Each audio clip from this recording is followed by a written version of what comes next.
আলহামদুলিল্লাহ। আজকে এটা কোনো মজলিস না, তোমাদের সাথে ছোট্ট কিছু কথা বা বলতে পারো এটা এলানের মতো অল্প সামান্য কিছু কথা তোমাদের সামনে বলবো, কিন্তু কথা অনেক বেশি গুরুত্বপূর্ণ। ছোট্ট কথা কিন্তু গুরুত্ব অনেক। তাহলে বলে তো যে কি পরিমাণ মনোযোগ সহকারে শুনতে হবে কথাগুলো। ধরো 10 থেকে 12 মিনিট কথা বলবো, কিন্তু অনেক গুরুত্বপূর্ণ। একেবারেই শুধু নিজের কান না, দিলের কান দিয়ে শুনবা এবং এটা আমল করবা। সবাই আমল করবো তো ইনশাআল্লাহ। সেটা হলো, বলতো আমরা শ্রেষ্ঠ জাতি কিনা।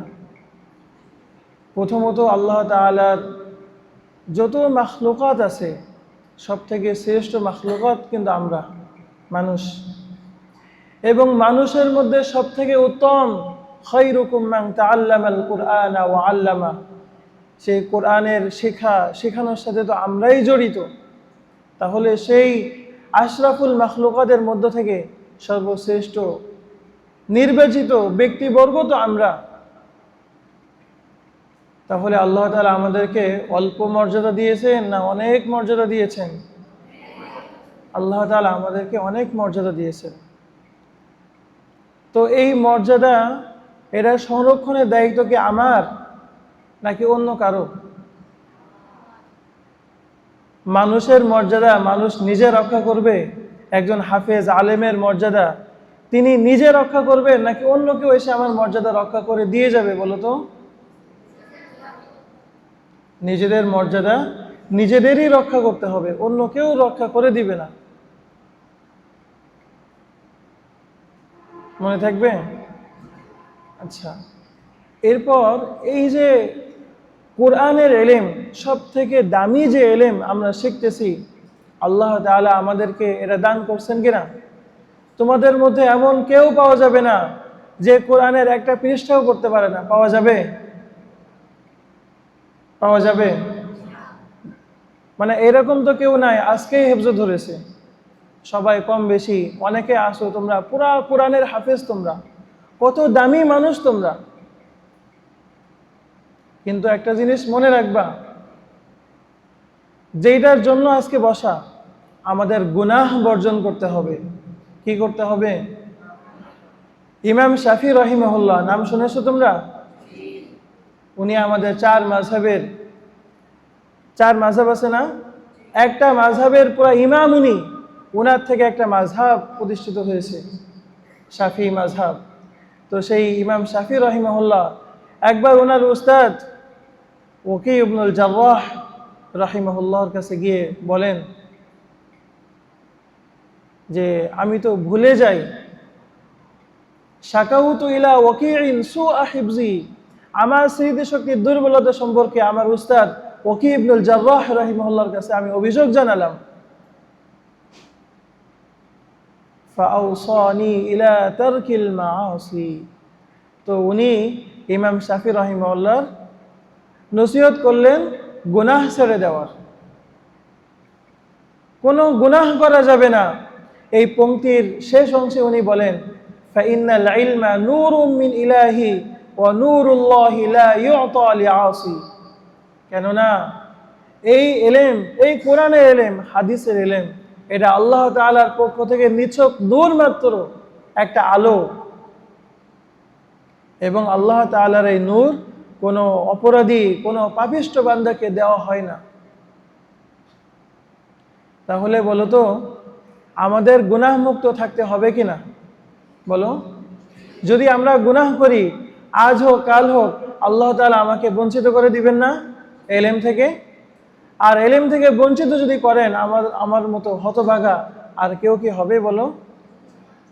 তাহলে আমাদের কি করতে হবে? এই গুনাহ বর্জন করতে হবে। কি করতে হবে? গুনাহ বর্জন করতে হবে।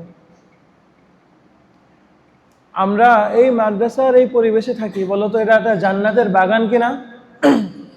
চাইলেও বহু গুনাহ থেকে আমরা বেঁচে থাকতে পারি কিনা? আবার চাইলে অনেক গুনাহ আমরা চাইলেও করতে পারি না, সেই করার সুযোগ নাই। এখন বাইরে বিশ্বকাপ উন্মাদনা চলছে, আসলেই উন্মাদনা। এরা যারা এই বিশ্বকাপ দেখে এরা উন্মাদ।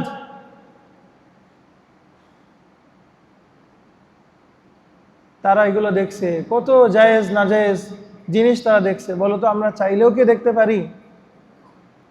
আল্লাহ তাআলা কিন্তু লক্ষ লক্ষ গুনাহ থেকে আল্লাহ তাআলা আমাদেরকে হেফাজত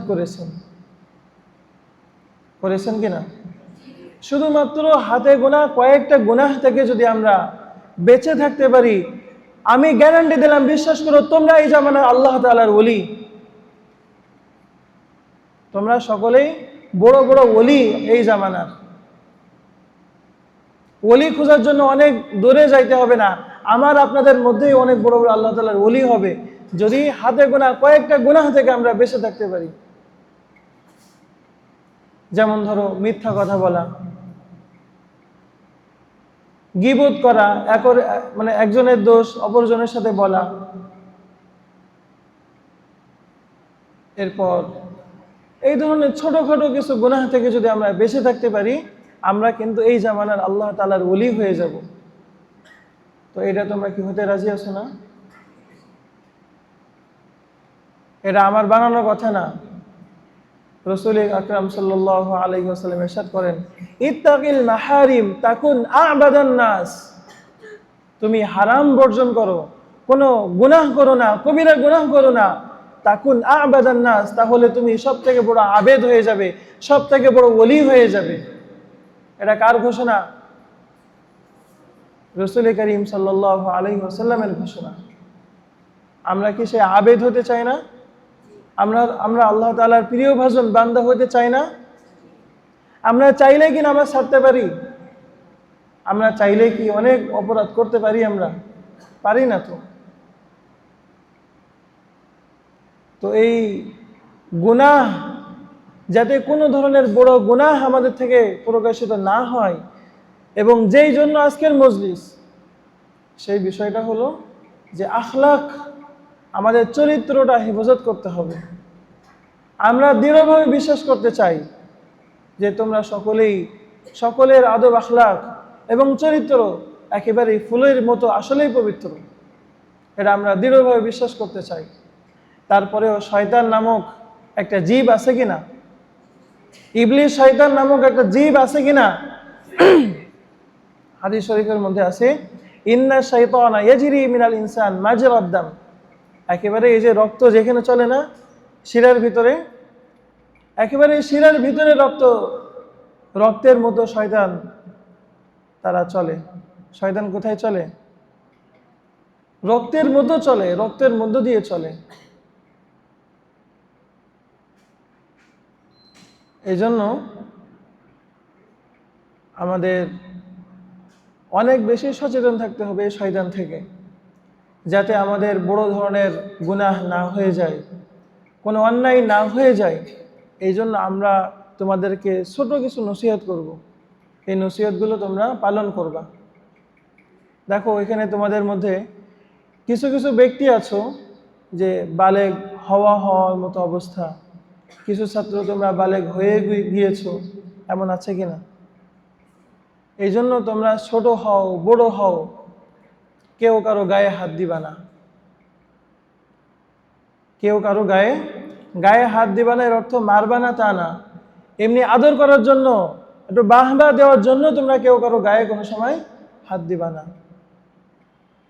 এর কি আড্ডার জন্য কেউ কারো আঙ্গুল নিয়ে টান দেওয়া, কেউ কারো হাতে ধরা, আঙ্গুল ধরা, এই ধরনের কোনো কাজ আমরা করব না।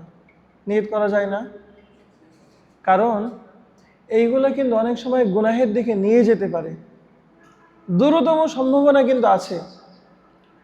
জিনা হারাম কিনা? অনেকেই তোমরা জিনা কি জিনিস সেটা বুঝতেও শিখো।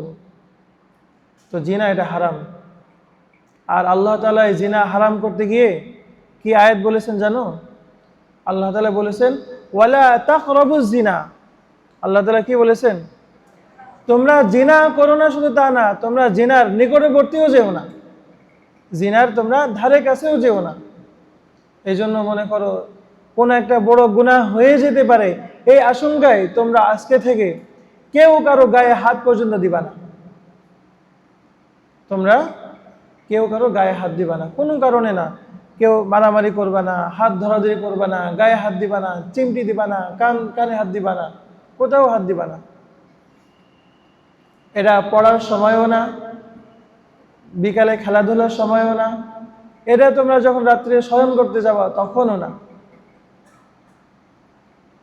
বুঝতে পেরেছো? এরপর এই যে মনে করো আমরা কিন্তু কওমি মাদ্রাসায় পড়ার সুবাদে মনে করো আমাদের হলো গায়ে সাদা জামা, আমাদের গায়ে কি যদি সামান্য একটু সাদা জামার মধ্যে একটু যদি ময়লা লেগে যায় সেটা অনেক বেশি দৃশ্যমান হয় কিনা বলো? তো আমাদের গায়ে যেন কোনো কাদা না লাগে।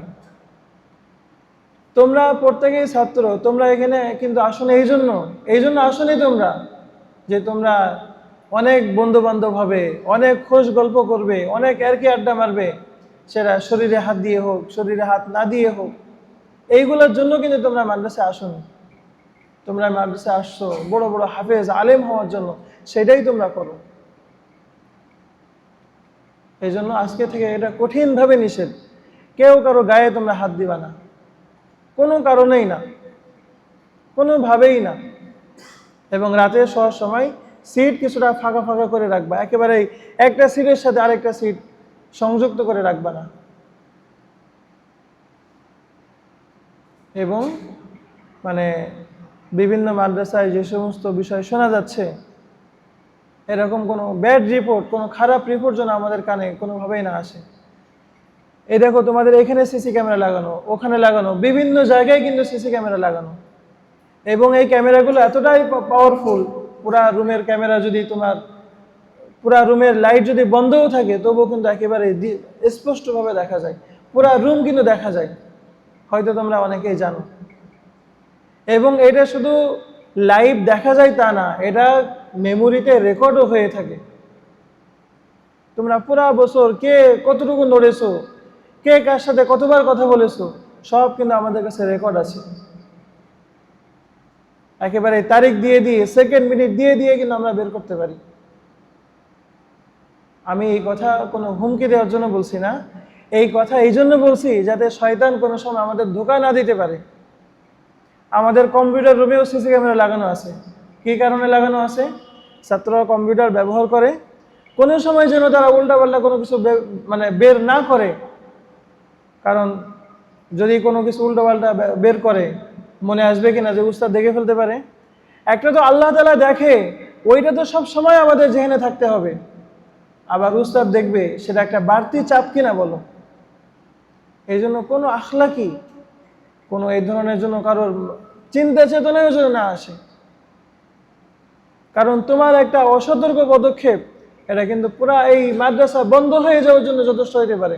শুধু একটা মাদ্রাসা না, এই সমস্ত কিছু যদি অসতর্ক মানুষ পয়দা হয়, যাদের দ্বারা কোনো অসতর্ক পদক্ষেপ যদি হয়ে যায়, আল্লাহ না করেন পুরা বাংলাদেশ থেকে কিন্তু কওমি মাদ্রাসা উঠে যেতে পারে। আল্লাহ তাআলা আমাদের হেফাজত করেন, আল্লাহ তাআলা এই কওমি মাদ্রাসাগুলোকে হেফাজত করেন এবং কিয়ামত পর্যন্ত জারি রাখেন। এখন কিন্তু জামানা অনেক খারাপ, জামানা কিন্তু অনেক খারাপ।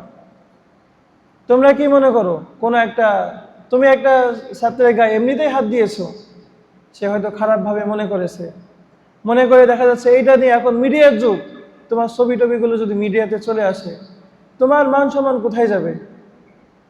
তোমার মা বাবার মান সম্মান কোথায় যাবে বলো? তো সব দিক থেকে সমস্যা।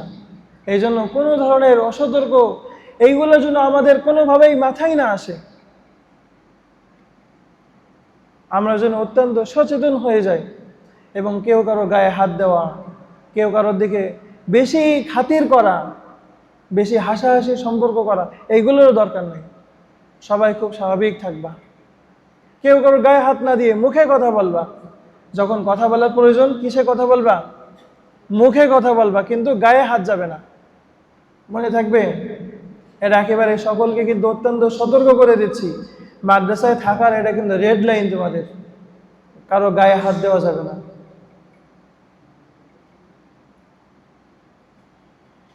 সেটা আঙ্গুলও ধরা না, হাতও ধরা না, এখানে ধরা না, কোথাও ধরা যাবে না।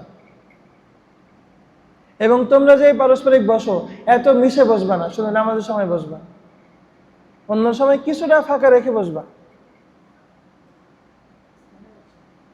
মনে থাকবে ইনশাল্লাহ। তো এই কথাগুলো বলা হলো এটা তোমাদের কল্যাণের জন্য, আমাদের সতর্কতার জন্য, যাতে কোনো ধরনের দুর্ঘটনা না ঘটে এই জন্য। এবং আমরা মনে করি যে মাদ্রাসাগুলোতে এইসব ব্যাপারে অত্যন্ত সচেতন হওয়ার এবং নড়ে চড়ে বসার মধ্যে সময় চলে আসছে।